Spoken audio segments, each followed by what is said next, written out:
Hello বন্ধুরা, কেমন আছো তোমরা? Welcome to our channel Santari codes.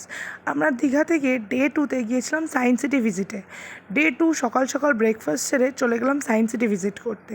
কলকাতাতে সায়েন্স সিটিতে বহুবার যাওয়ার চেষ্টা হয়েছিল, মানে বিভিন্ন কারণে হয়তো যাওয়া হয়ে ওঠেনি, কিন্তু দীঘাতে যখন সায়েন্স সিটি রয়েছে তখন অভিকে বললাম যে এই চান্স কিন্তু মিস করা যাবে না।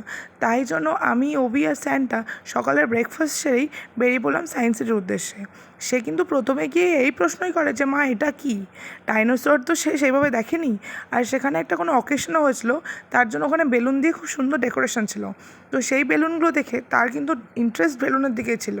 আর ভিতরে সায়েন্স সিটির এরকম দৃশ্য সত্যিই স্যান্টার কাছে একদম নতুন এক্সপিরিয়েন্স। আর সত্যি বলতে কি, সন্তানদের সাথে দেখতে দেখতে নিজেদেরও সেই ছেলেবেলায় ফিরে যাওয়া হয়ে যায়। সায়েন্স সিটি আমাদেরও এই বাহানায় স্যান্টার সাথে আর একবার দর্শন করা হয়ে যায়। আর এখানে ছোট্ট ছোট্ট কতগুলো খরগোশ ছিল। স্যান্টা কিন্তু এগুলো খরগোশ বা কোনো পশু পাখিতে একদম ভয় পায় না।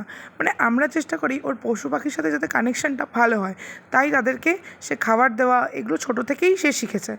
এবং সায়েন্স সিটির ভিতরটা ঢুকলাম, দারুণ সুন্দর ছিল। আর এখানে পার পার্সন একটা টিকিটের ব্যবস্থা তো রয়েছেই, তার সাথে এখানে চলে বিভিন্ন রকমের শো। আমরা 11টা থেকে একটা 3D শো দেখেছিলাম, যেটা অ্যাস্ট্রোনট নিয়েছিল। সেটা দারুণ সুন্দর ছিল। তাছাড়াও 1:30 থেকেও একটা 3D শো এর ব্যবস্থা ছিল, কিন্তু সেটা দেখা সম্ভব হয়নি, কারণ আমাদের লাঞ্চও হয়নি আর স্যান্টা একভাবে অতক্ষণ বসতেও চাইছিল না। কিন্তু তোমরা যদি একটু স্যান্টার থেকে বড় বাচ্চাদের নিয়ে যাও, বা বাচ্চারা যদি একটু শান্ত হয়, মানে আমার স্যান্টার মতো দুষ্টু না হয়, তোমরা অবশ্যই এই শোগুলো দেখো। সত্যি বলতে এগুলো বাচ্চাদের ডেভেলপমেন্টে ভীষণ ভীষণ ভীষণ সাহায্য করে। আর দীঘার সায়েন্স সিটিটা এত সুন্দর কম্প্যাক্ট, দেখে সত্যিই মন ভরে গেল। আর স্যান্টা এখানে গিয়ে এই পিয়ানোটা বাজানো, এটা বেশ ভালো লাগছিল।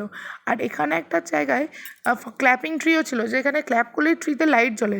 এটাও কিন্তু স্যান্টার কাছে দারুণ একটা অভিজ্ঞতা। আর সবচেয়ে বড় এই এই জিনিসটা স্যান্টার সবথেকে পছন্দ হয়, যে এটা সিনারিটা নড়ছিল, সেটা দেখতেই ওর ভীষণ ভালো লাগছিল। তাছাড়াও এখানে বিভিন্ন ধরনের স্পিসিসও রয়েছে, বিভিন্ন রকমের ইনভেনশন রয়েছে, আর কত রকমের মাছও রয়েছে। তার মধ্যে একটা ফেভারিট জিনিস হচ্ছে, সেটা হচ্ছে অ্যালবিনো শার্ক।